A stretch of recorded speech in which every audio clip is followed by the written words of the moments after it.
já postos alguns entendimentos de algumas figuras relacionadas à nossa criação, também somadas ao conhecimento de algumas coisas que estão na testemunha, né? Na escritura, desculpa, que eu chamo de testemunhos, né? A gente também pode ter algumas... Aqui eu trouxe um esquema, né, de uma espécie de mapa mental da maneira como o Messias se relaciona com essas ferramentas, com esses instrumentos, com essas alegorias todas, né? As quais até aqui a gente tem visto.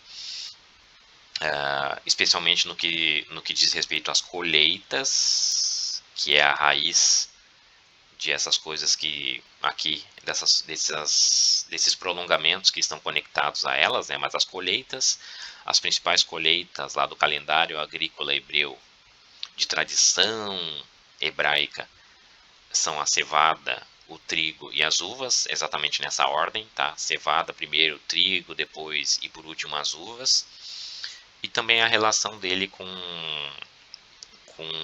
a questão do sal, que a gente já comentou anteriormente, e o seu antagonismo com o fermento, que ele nos explicou do que se trata, né? E a relação também do sal, da presença dele na água do mar, a relação do Messias com o mar, que são as nações, povos e línguas, né? Que são os gentios. E por que ele veio ele se apresentou como e nos convocou a ser pescadores de homens, né? O pescador ele só pesca no mar, exatamente isso, certo? Nas águas, né? E o porquê que a gente tem essa função, né? Conforme Mateus 4:19 fala. Então aqui a gente talvez esteja um pouco, não esteja na melhor forma para poder se enxergar por meio de vídeo, mas só para que a gente tenha uma noção básica da relação dele, né, com essas coisas através do mapa mental. Ele é o Senhor da colheita, certo?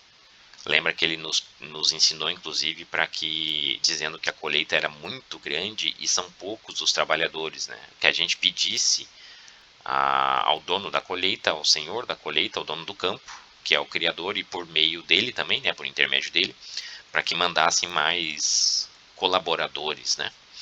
E em seguida, exatamente em seguida a isso, a ele ter feito essa constatação, ele delegou aí aos 12 para que também ajudassem ele, né? Imediatamente isso. Depois disso, ele delegou aos 12 para que ajudassem e também começassem já a trabalhar no campo, nas colheitas, né?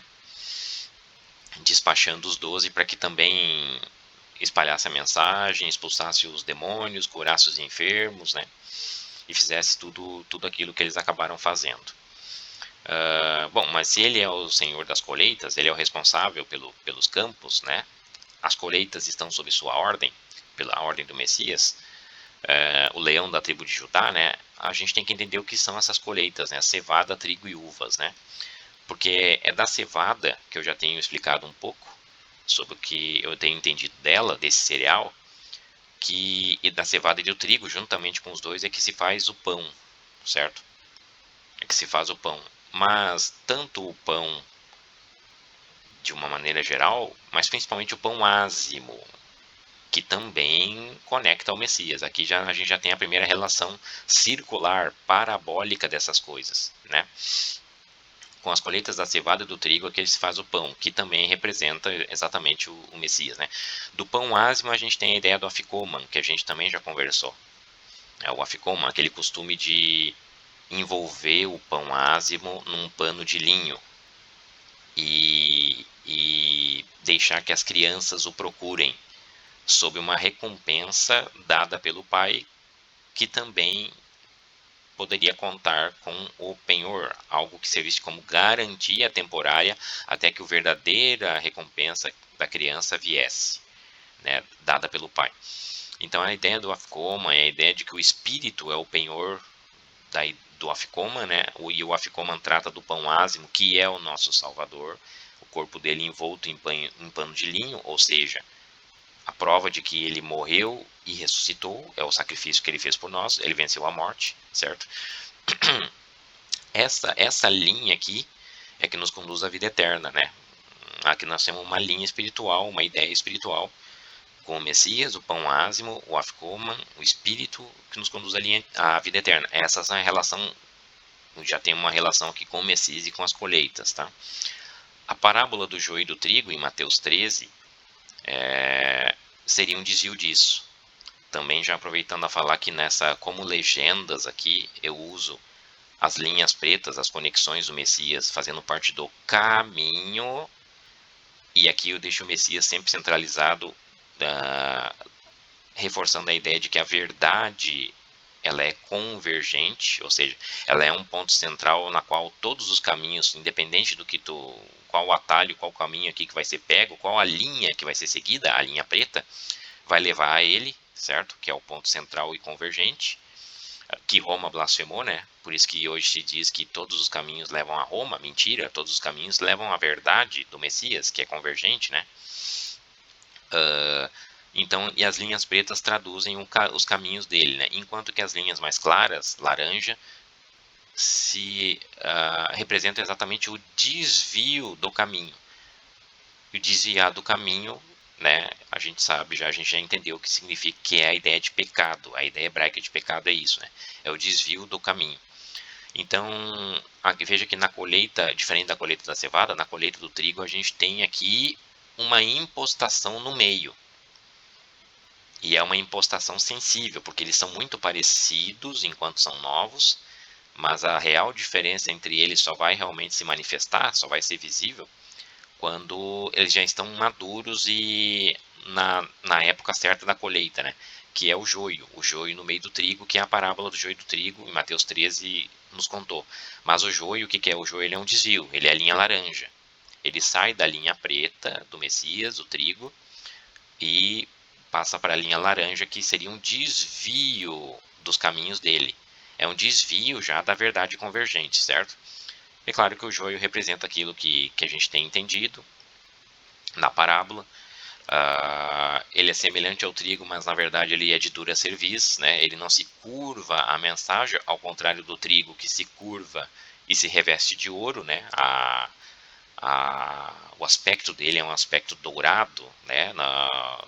Quando ele está maturado para a colheita, ao contrário do joio que se escurece e não se curva, ele permanece de dura cerviz, né?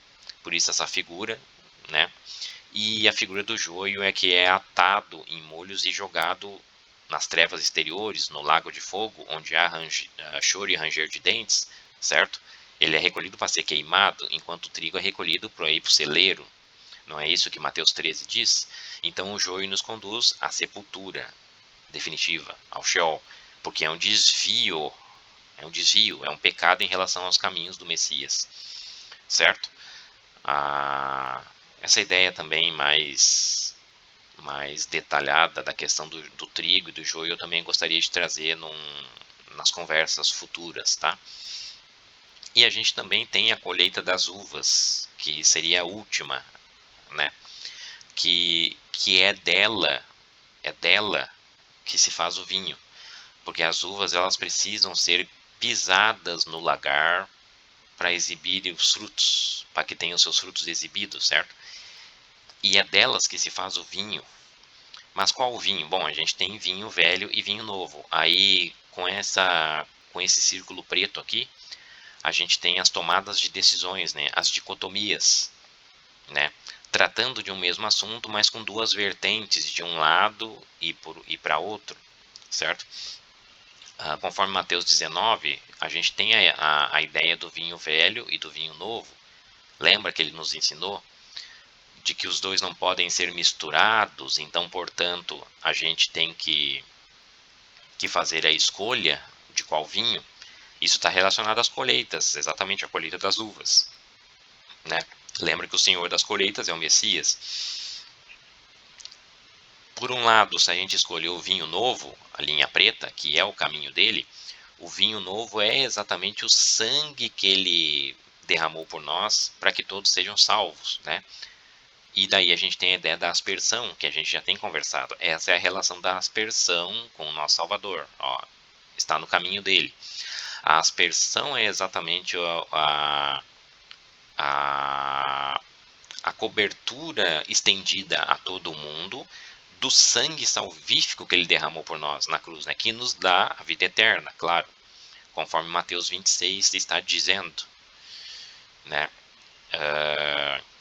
Ele nos disse que o sangue dele verdadeiramente é comida, assim como o corpo dele verdadeiramente o sangue dele é verdadeiramente bebida, assim como o corpo dele verdadeiramente é comida. Ou seja, o sacrifício que ele fez é o que nos serviria de alimento salvífico. E como o vinho e sangue têm a mesma ideia hebraica, né, o sangue de uvas e o vinho estão intimamente ligados, né, o vinho novo só pode traduzir isso, que é o sangue dele que verdadeiramente para nós é bebida, ao qual a gente vai beber para consumar de uma vez por todas as nossas bodas, o nosso casamento com ele. Lembra a ideia do casamento hebreu? Né? O vinho do noivado a gente já tomou com ele há 2000 anos atrás. E agora falta consumar nas bodas, certo? Também é dito, seguindo aqui por essa linha agora, também foi dito em Hebreus 7, de que se o Messias é o nosso novo sacerdote, na verdade verdadeiro, né? De outra ordem, a ordem dele é muito superior à ordem de Arão, que começou errado e terminou pior ainda, certo? O sacerdócio de Arão, a ordem dele é superior, é a ordem de Melquisedeque. Portanto, se mudou a ordem do sacerdócio, necessariamente se faz obrigatória mudança também na lei, certo? Porque o nosso Salvador procedeu de Judá e, portanto, aquela lei lá baseada nos levitas já mudou, certo? Já não tem mais a mesma eficácia, né? É isso que Hebreus 7 está nos dizendo. Portanto, se houve mudança na lei, nós temos aí uma nova aliança também. E se nós temos uma aliança, então vai mais uma vez um ponto de decisão binário aqui. Por um lado é uma perspectiva, por outro é outro, certo? E assim como a gente tem a questão do vinho, o vinho novo é o que nos leva à aspersão da salvação agora e para a vida eterna. O vinho velho, preso ainda às liturgias físicas da velha aliança, ó, aqui está a mesma imagem intrinsecamente ligadas, tá, entre elas, tá? O vinho velho, que representa a velha aliança ainda, as práticas físicas, as liturgias físicas da velha lei, a lei da velha aliança, do sacerdócio levítico, que já foi mudado, que não é o mesmo, não é da mesma ordem do Messias, certo? Isso são linhas laranjas e, portanto, são desvios do caminho dele. Se são desvios do caminho dele, o salário disso é a morte, é a sepultura, certo? Aqui estão a escolha binária que a gente tem feito, né? Lá nos evangelhos, o próprio Messias nos ensinou que é difícil alguém, de fato tem sido difícil alguém largar o vinho velho de primeira, porque ele se acostumou com aquele gosto do vinho velho e ele vai ter uma certa relutância em aceitar e começar a tomar o vinho novo, que é de fato o que a gente tem visto aí, né? O apego das pessoas dentro do Egito com o vinho velho. Elas não querem largar o vinho velho, elas estão acostumadas já com esse vinho, certo? Que são as práticas da velha aliança, que são as liturgias físicas, mas que infelizmente nos levam à morte. Não traduzem o mesmo vinho que foi aspergido por nós para a nossa salvação. Esse vinho é o vinho novo, né? Essa aliança é a aliança nova, do novo vinho. É ela que nos traz o Espírito, ao contrário das liturgias físicas. A nova aliança nos traz o Espírito é que nos conduz à vida eterna. Essas linhas aqui estão lá em 2 Coríntios capítulo 3. Elas estão explicando do porquê desses caminhos aqui, tá? E então as colheitas elas apontam exatamente para esse entendimento do vinho, das uvas, as colheitas da cevada e do trigo, da qual se faz o pão, né? E da qual também a gente tem a separação do joio do meio do trigo, tá? Para esse lado de cá, a relação do Messias com o sal, do porquê que ele se apresentou e também nos fez pescadores de homens, pescadores no mar, né? E por que que ele, como pão ázimo, tendo sido o nosso pão ázimo verdadeiro, né? O porquê que ele então não tem relação com o fermento. Conforme Mateus 16, ele inferiu que o fermento são as doutrinas dos homens, a contaminação e a profanação daquilo que é verdadeiro dele, que veio do céu sem contaminação nenhuma de homem, ou seja, o pão ázimo, o maná, certo? O porquê que a doutrina dos homens se comporta como fermento, como uma espécie de contaminação desse pão, né? Ó, linha laranja, é um desvio do caminho, certo? E aí, quando a gente conversou um pouco sobre sal, a gente viu lá que o sal, ele é uma espécie de antídoto a esse veneno. Ele inibe a ação do fermento. Porque a ação do fermento, que é as doutrinas de homens, nos conduzem à morte eterna. Linha laranja, certo? É o desvio do caminho. Por outro lado, o sal, linha preta, né? Conforme Marcos 9 e Mateus e as passagens ali que ele nos identificou como o sal da terra, ou seja, ele identificou os salvos como aquilo que dá sabor à terra. Tá? É o que está em Marcos 9, lá, 49 e 50, certo? Isso aqui, o sal, tendo sal em nós mesmos como perfeito sacrifício, é o que a lei apontava, nos conduz à vida eterna, né? Nos faz o nosso sacrifício, nosso próprio altar, que é a nossa vida, porque o nosso corpo é o templo, portanto a nossa vida é o nosso altar, certo? Nos faz ser aceitos, né? E por consequência, como sacrifício aceito, conforme o de Abel foi aceito e o de Caim não, esse sacrifício aceito é o que nos conduz à existência eterna com ele, tá? Que é a promessa da Ficôman também, certo? Então, essa relação, essa ligação do sal com o mar, e o mar, por sua vez, representando os gentios com a possibilidade de serem salvos, né? As nações com a possibilidade de serem salvos, desde que fossem, desde que sejam pescados pelo pescador de homens, certo? Ou pelos pescadores de homens, no plural, né? Conforme a ideia de Mateus 4. Então, esse lado aqui ainda está nos caminhos do Messias e ainda é permitida a salvação, né? Mas se não tiver a relação com o pescador de homens, e se não tiver sal, ou seja, aquela matriz do mar, vamos dizer assim, né? Aquela parte do mar sem sal, lembra que o sal lembra também a aspersão, né? O sal espalhado na água do mar, na solução da água do mar, é como o sangue da aspersão. Ou seja, são apenas pontos esporádicos no mar que representam o sal, certo? Não é 100% do mar que é constituído de sal. É uma fração ínfima. Portanto, o restante do mar que não tem sal, portanto, ele é apenas a água do mar, as águas que estão no mar, né? Eles não têm relação a relação com o pescador de homens e, portanto, eles apenas confirmam a ideia posta lá em Apocalipse que representam as nações, os pagãos, aqueles que se opõem ao povo do Criador, a Israel, certo? E, obviamente, que conduzem, ou na verdade personificam a própria sepultura, né? Ezequiel trouxe essa ideia também, né, a ideia das nações como sepulcros, né?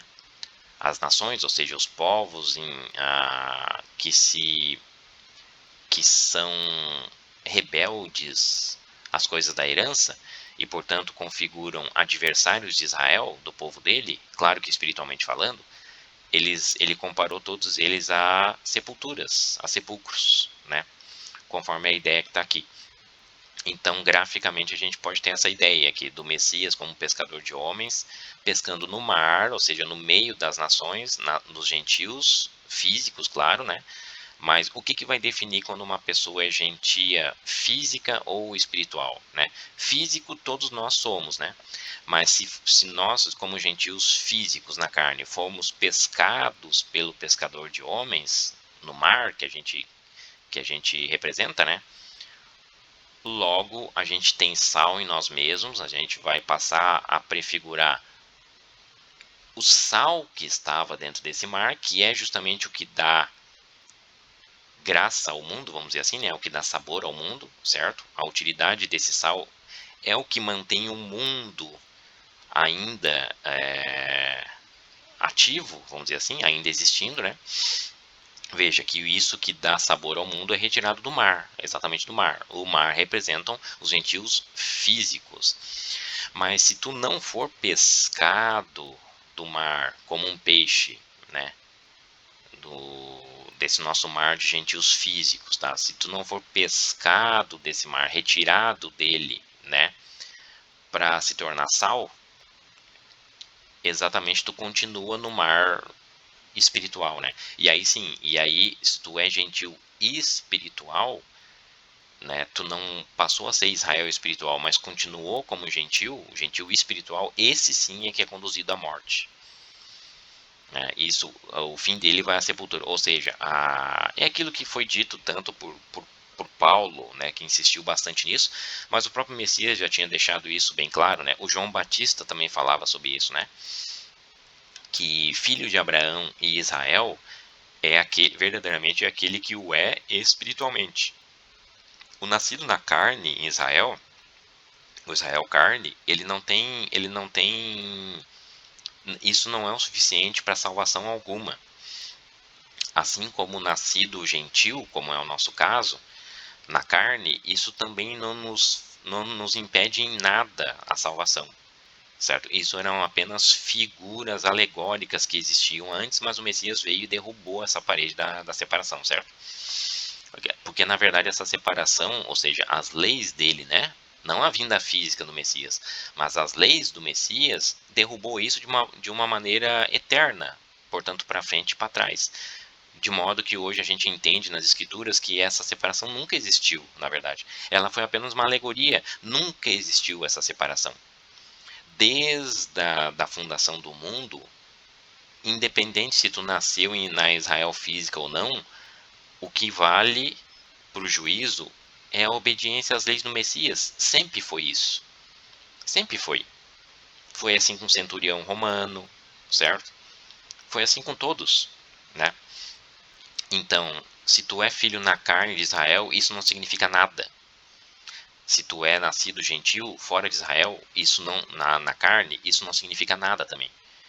A verdadeira divisão é se tu vai ser Israel espiritual, ou seja, vai ser povo do Criador espiritualmente falando, e para ser povo do Criador espiritualmente falando, tu tem que seguir o Messias, que é o verdadeiro rei, portanto, tu tem que ser súdito dele, ele não é o rei de Israel, então se ele é o rei de Israel, tu só serás súdito dele, ou seja, portanto, tu fará parte do povo de Israel, o Israel verdadeiro, espiritualmente falando, se tu seguir as leis de Israel, que é as leis que ele trouxe para nós, os mandamentos dele, certo? Se tu não fizer isso, automaticamente tu é gentil. Tu faz parte das nações, gentil espiritualmente falando. E por consequência, né, o teu caminho é a sepultura. Então aqui é apenas um recurso gráfico para mostrar as relações entre essas coisas, né? Que o Messias é o sal e também nos fez como sal da terra, é o pescador de homens e também nos fez como pescadores de homens, até porque ele precisa também de empregados, da mesma maneira que as colheitas aqui, certo? Ele delegou essa função para a gente também, não só para trabalhar nas colheitas, como também para ser pescadores de homens, né?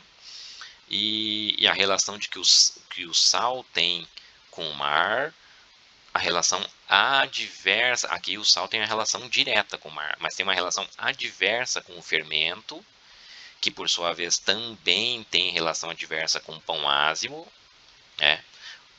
Veja que o fermento é totalmente oposição ao Messias, porque o Messias é o sal e é o pão ázimo, né? E o fermento não se encaixa de maneira nenhuma com essas duas coisas, né? Nem com o sal e nem com o pão ázimo, certo? Ele é avesso, né? Ele é antagônico a essas duas ideias aqui, a ideia do sal e a ideia do pão ázimo. E então E, portanto, se ele se constitui como um antagonismo ao Messias, a duas ideias que estão diretamente relacionadas ao Messias, ele se constitui ao desvio do Messias. E, por consequência, né, o desvio do Messias, o salário do pecado é o quê? É a morte, é a sepultura, certo? A relação do sal com os salvos, né, e por que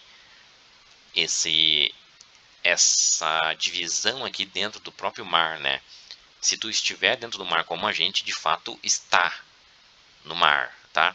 Se a gente for pescado ter contato com os pescadores de homens, portanto for pescado pelo homem, o Messias, né? E configurarmos o próprio sal que está no mar, o nosso caminho é linha preta e nós temos relação com o Messias, né? Mas se não acontecer isso com a gente não tem nenhuma relação para esse lado, o nosso caminho é a sepultura, né? Graficamente a gente tem uma pequena noção aqui. Esse é o primeiro esquema de muitos que eu pretendo trazer, né? Conforme eu também vou compartilhando essas ideias aqui que eu tenho tido, né?